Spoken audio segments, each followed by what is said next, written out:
Let's welcome John Reed.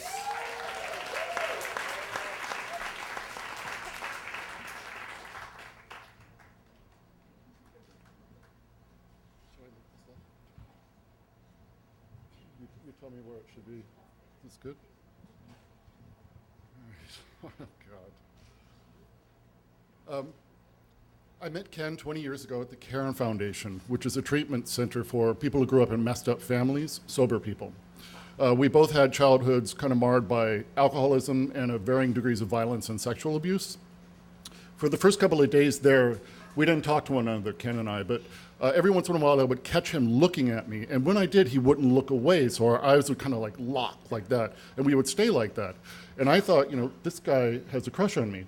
And like 3 days into it, we actually talked for the first time, and it turns out that he is straighter than I am gay.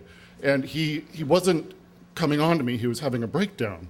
And he was like just really kind of falling apart. This place worked for him though, eventually, and he really got something out of it. So when, I didn't, not so much. So when we left, he went to medical school and I went crazy. And I had like, I had like 3 years of really nuttiness. And it culminated in drinking and doing drugs and trying to kill myself. So I was just a bloated, sweaty mess. And my shrink sent me to a PTSD program in Boston. Ken lives in Boston, and my insurance company was fighting like hell to keep me out of this place. So I stayed with Ken for 4 days, and he made space for me. I mean, physically, but emotionally, he made space for me, and I really was a bloody blob. I won't get into it, but and his patience, the patience he showed me was just extraordinary. So I got into the hospital. I was there for 4 months. On discharge, I came back to New York and I landed this job in a charity where my role is to provide emotional support to people with AIDS. Now, I mean, go figure, go figure. But, this job and I are like made for each other. I just love doing this work. And I've been positive since 1986, so I figured worst case scenario, very worst, I'll do some good on the planet, contribute before I leave, all right?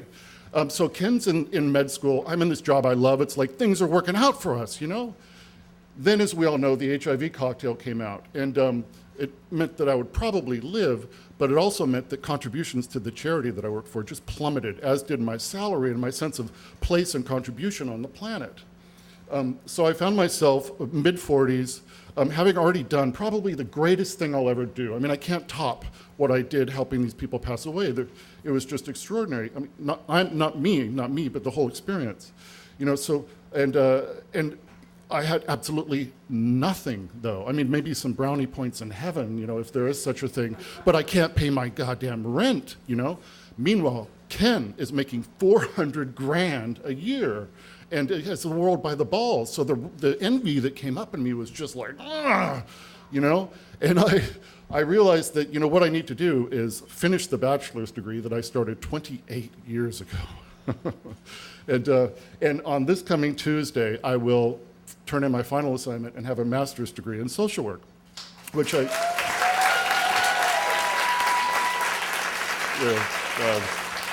got to tell you, I was the oldest, I'm older than all my professors.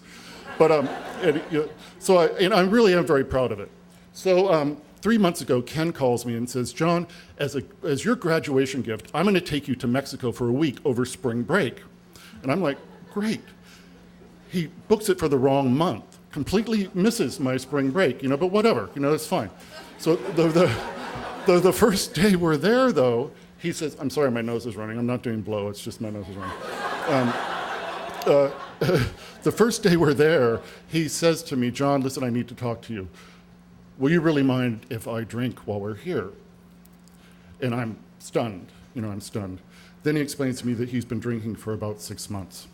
And my brain just starts spinning. And the first thing that came to mind, oddly, was, well, no wonder you fucking fucked up the booking of this trip, But then I start getting angry, and in my mind, I'm saying, Ken, alcohol destroyed our childhoods, destroyed them. And sobriety is the foundation of our friendship. It's the only reason we know each other. And two sober men. I'm the last fucking person on the planet you should invite on a trip to Mexico when you're doing a swan dive off the wagon. And then I catch myself. And I think of those 4 days that he put me up in Boston. And I say, John, you just got to take a step back. You make some room, whatever the hell is going on here, you need to make some room for it. So for the next 2 days, he drank viciously. He drank to do damage.